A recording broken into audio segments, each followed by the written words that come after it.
pas d'être humiliant, ça va. Oui. Un format sympa. Mais oui, j'ai fait le pitch avec Cyril Gély, donc je suis rodé.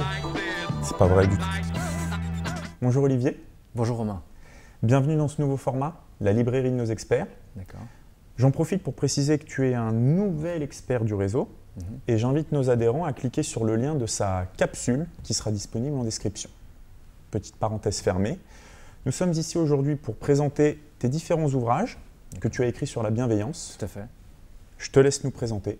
Alors, le premier ouvrage, Je manage avec bienveillance. Alors, c'est un guide extrêmement pratique pour parler de la bienveillance. Qu'est-ce que ça veut dire concrètement et comment on le met en place? Alors, il est découpé en 3 parties. Comment je manage la bienveillance dans les organisations, comment je les structure en termes de responsabilité, de territoire, de subsidiarité. La deuxième partie, extrêmement pratique toujours, comment je crée de la confiance et de la coopération à la lumière de la bienveillance dans les équipes. Et enfin, la troisième partie s'adresse aux gestes managériaux. Quel comportement je peux avoir en termes de reconnaissance, d'équité, de considération pour mettre en place la bienveillance dans mon quotidien de leader et de manager.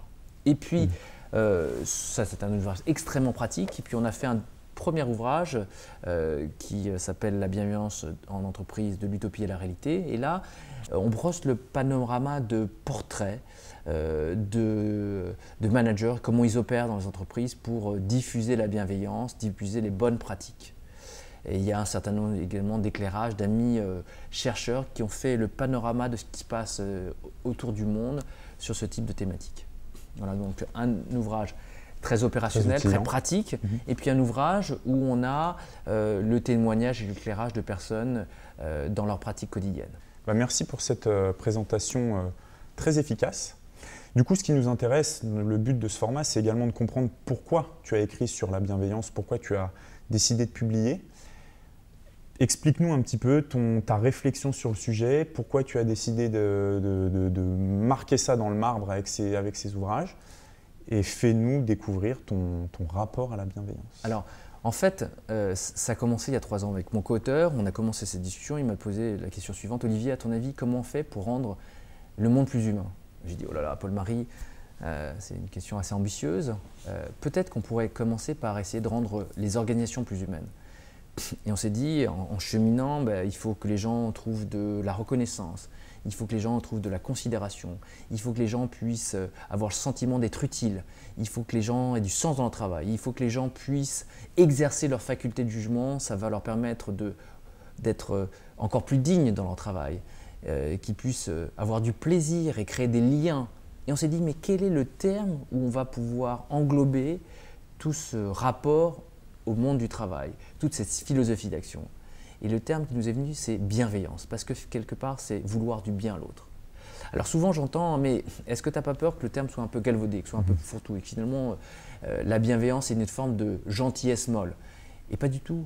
Si le terme est phagocyté de nos jours, il faut le réhabiliter, il faut essayer de le faire comprendre. C'est ça tout le but de la démarche.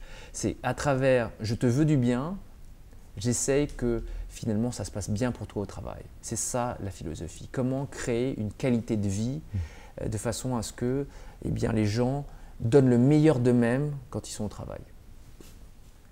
On comprend du coup ta place dans notre réseau aujourd'hui. L'APM se positionne comme un incubateur d'idées, une volonté d'améliorer le monde à travers les entrepreneurs qui sont dans le réseau.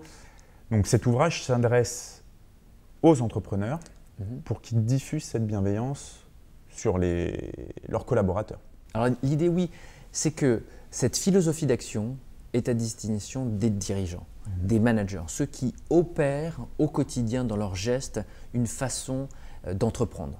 Et la philosophie, c'est plus vous aurez de la considération, de la reconnaissance, du respect, plus vous allez l'incarner dans vos gestes, vis-à-vis de vos collaborateurs, dans la façon dont vous allez structurer les équipes, dans la façon dont vous allez structurer l'organisation, plus la qualité de vie va augmenter. Et quelque part, indirectement, ça va fortement conditionner votre performance et votre agilité à mettre en place concrètement des actions qui seront porteuses parce qu'elles seront appuyées par vos collaborateurs, qui seront d'autant plus engagés à vouloir le faire pour vous, pour le bien de l'organisation. Moi qui suis collaborateur, je pense ne pas être le plus bienveillant de mon équipe, par exemple. Je peux aussi récupérer quelques petits outils pour ma posture de collaborateur et non de manager? Absolument, c'est très opérationnel.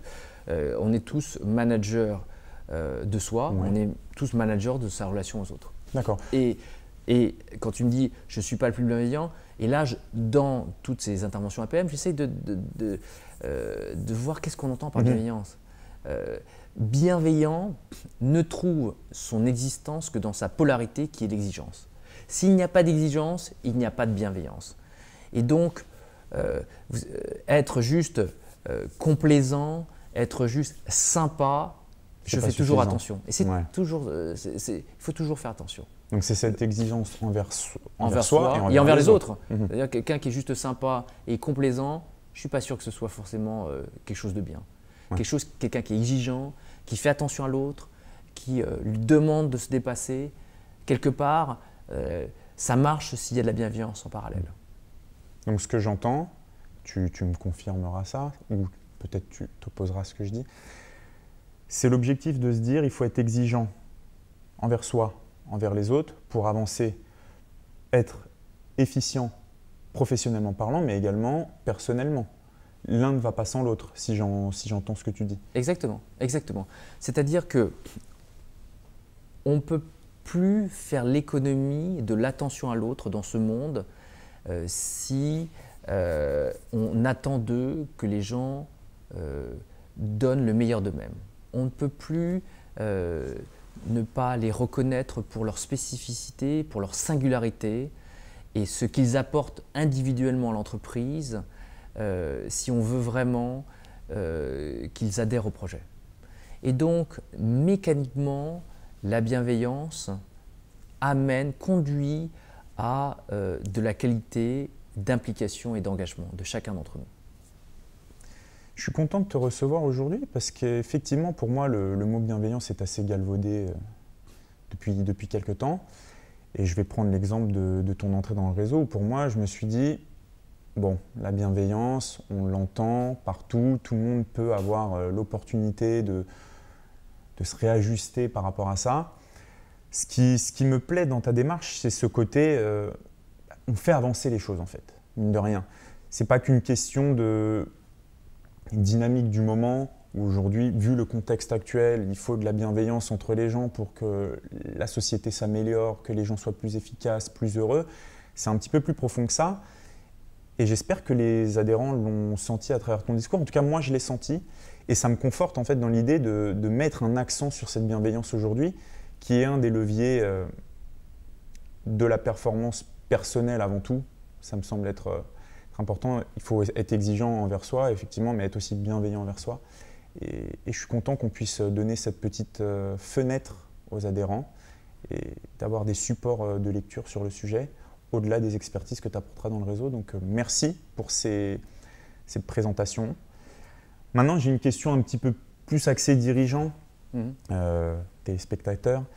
L'idée, c'est de se dire aujourd'hui, en quoi la bienveillance est limite impérative dans l'entreprise. Est-ce qu'on a besoin de l'avoir dans tous les champs de l'entreprise ou est-ce qu'elle doit se focaliser sur que le management, le côté un peu hiérarchique, ou il faut là aussi la bienveillance entre des gens qui n'ont aucune interaction entre eux dans l'entreprise? Est-ce que ça doit être un état d'esprit de l'entreprise ou est-ce que ça doit s'insérer dans le management et pas forcément dans autre chose, vu le contexte qui impacte le moral des gens ces derniers temps? Alors, ta question est extrêmement profonde et touche un sujet essentiel. C'est tout le paradoxe qu'on voit à l'heure actuelle dans le monde. C'est qu'il y a une aspiration à être mieux, une aspiration à être en plus grande harmonie et en même temps on dit oh ben, c'est galvaudé et ça ne nous conduit pas à la performance. Et en même temps, je vois monter progressivement dans toutes les sphères de la société une défiance profonde vis-à-vis des organisations, des entreprises, des patrons. Je vois monter une violence que l'on trouve dans les réseaux sociaux de plus en plus. On s'autorise de plus en plus au dérapage verbaux. C'est quelque chose d'extrêmement fort. Et donc, il y a tous ces paradoxes. On veut du bien-être, il y a de la violence, et en même temps, c'est mou, ça ne nous apporte pas de performance. Je crois qu'au contraire, la façon de réconcilier tout ça, c'est d'arriver à tisser dans l'entreprise des liens de sécurité émotionnelle. Ça ne veut pas dire qu'il ne faut pas être exigeant, ça ne veut pas dire qu'il ne faut pas dire les choses, mais il faut le faire dans le respect des personnes. Et si on arrive à trouver cet équilibre très subtil entre une exécution parfaite, une implication forte, un engagement et un tissu de sécurité et d'amitié professionnelle, là, j'ai vu dans des organisations des gens qui sont heureux de venir, heureux de se donner parfaitement et heureux d'être dans une équipe qui est totalement orientée vers un but commun qui est de faire réussir l'entreprise et faire réussir les entrepreneurs. Et ça, c'est possible. C'est tout le but de mes interventions à l'APM, c'est de dire comment on arrive à trouver cet équilibre subtil entre comment j'arrive avec une organisation performante, comment j'arrive à avoir une dynamique d'équipe liée et comment je fais que le leader, par des gestes très simples, arrive à maintenir cette osmose. Et donc c'est totalement possible et ça répond à ces aspirations. Comment je lutte contre cette société trop violente, comment je réponds au désir de sens et de bien-être des collaborateurs et comment j'arrive à réhabiliter quelque chose qui est absolument nécessaire, c'est-à-dire plus de bienveillance, plus de confiance entre les gens. Du coup, je vais encore venir te titiller un petit peu sur le sujet. Et les plus sceptiques, toi qui as travaillé notamment avec des chercheurs, tu as observé, est-ce que les plus sceptiques arrivent de temps en temps à changer un petit peu leur rapport à l'entreprise? Il y en a beaucoup qui viennent dire je ne suis pas là pour me faire des amis, je viens, j'effectue ma tâche, je suis payé pour ça et il n'y a pas de place pour autre chose. On est d'accord que ces gens-là peuvent avoir un impact négatif sur le fonctionnement d'une équipe, d'une entreprise au global, mais en même temps il est efficace professionnellement. Est-ce que tu arrives? Est-ce qu'on peut avoir quelques clés? Est-ce que tu as des exemples de gens qui ont, par petites touches, ont réussi à basculer vers ce côté bienveillant, mais collectif? Alors moi, ce que j'ai envie de dire, sur une entreprise qui fait 300 000 personnes, qu'on puisse penser que tout le monde sera bienveillant, du patron jusqu'au dernier employé, c'est une utopie. Ça, on est d'accord. Mais moi, ce que j'ai constaté, en tout cas par mes interactions à l'APM, c'est qu'il y a vraiment le terreau et les gens sont assez favorables dans leur état d'esprit à instiller cette bienveillance. Et cet état d'esprit, il y a une vraie culture humaniste. Oui. Et donc, de ce que j'ai pu voir de mes échanges, c'est que c'est un terreau assez propice à échanger là-dessus. Ça fait partie de vos valeurs. Et de façon globale, vous savez, il y a beaucoup de 99% des gens ont un fond d'humanité. Oui. Et il y a 1% des gens qui sont des vrais salauds. Ceux-là, les pervers, les dictateurs, les courtisans, les gens toxiques, malheureusement, on ne peut pas faire grand-chose. Ouais. Moi, ce qui m'intéresse, c'est tout le reste, comment les aider à se protéger et identifier ces gens qui sont toxiques. Comment faire qu'ils ne soient pas trop nuisibles pour l'organisation. Et comment faire pour maintenir cette philosophie d'action qui va pouvoir, au contraire, endiguer ceux qui nuisent à leur action et qui rendent leur action moins performante. C'est ça toute l'idée, c'est comment arriver à transmettre un message qui permet de se protéger contre ça et préserver sa culture d'entreprise de façon à ce que ces éléments toxiques ne viennent pas progressivement engendrer une culture qui serait dommageable à leur business. Cette interview tombe à pic, vu le contexte actuel. On a encore eu une illustration des gens qui sont bienveillants, les policiers, les pompiers, et pourtant ça ne les empêche pas de s'affronter aux yeux de tous. Donc il y a quelque chose d'assez inquiétant dans tout ça. Mais en même temps, je me dis, et avec ton message assez porteur d'espoir, qu'on a tous ça en nous, chevillé au corps, et le contexte nous influence un petit peu, mais qu'il suffit de pas grand-chose pour rebasculer, je trouve que c'est un message qui est aligné avec ce que l'APM souhaite porter, avec ce que nous souhaitons porter. Le côté bienveillant, le côté rayonnement sur le monde.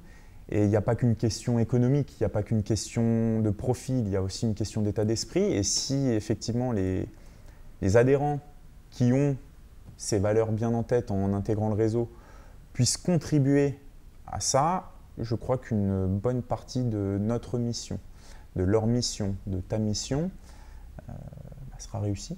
Ouais. Alors moi, je rebondis entièrement à ce que tu dis, Romain. J'aime être ce porteur d'espérance et d'espoir à travers mon message. Mais je veux dire aussi que ce n'est pas uniquement quelque chose, une aspiration non concrète et théorique. C'est quelque chose d'extrêmement réel, extrêmement possible et extrêmement matérialisable. Et j'ai la conviction que cette mise en place opérationnelle apporte très concrètement des gains pour les entrepreneurs. Ils vont avoir des troupes plus engagées, ils vont avoir des troupes plus motivées et ils vont, pour certains, avoir ce déclic qui va faire que ça y est, les gens continuent encore à me suivre et ma culture, je vais la solidifier de façon à porter le projet encore plus loin. Donc non seulement c'est un désir, une volonté, mais en plus, on arrive à des résultats très concrets opérationnellement et les gens, quelquefois, ça change leur vie. Bah, ça me semble être une très belle phrase de fin, avec ce message du déclic, de la mise en place en plusieurs temps. L'essentiel n'est pas le résultat immédiat, mais le moyen, le long terme, et le fait que ça reste ancré parmi les collaborateurs, les managers et toute la population professionnelle qu'on peut rencontrer. Donc merci beaucoup, Olivier. Merci à toi, Romain. Et à très bientôt dans notre réseau. À très bientôt.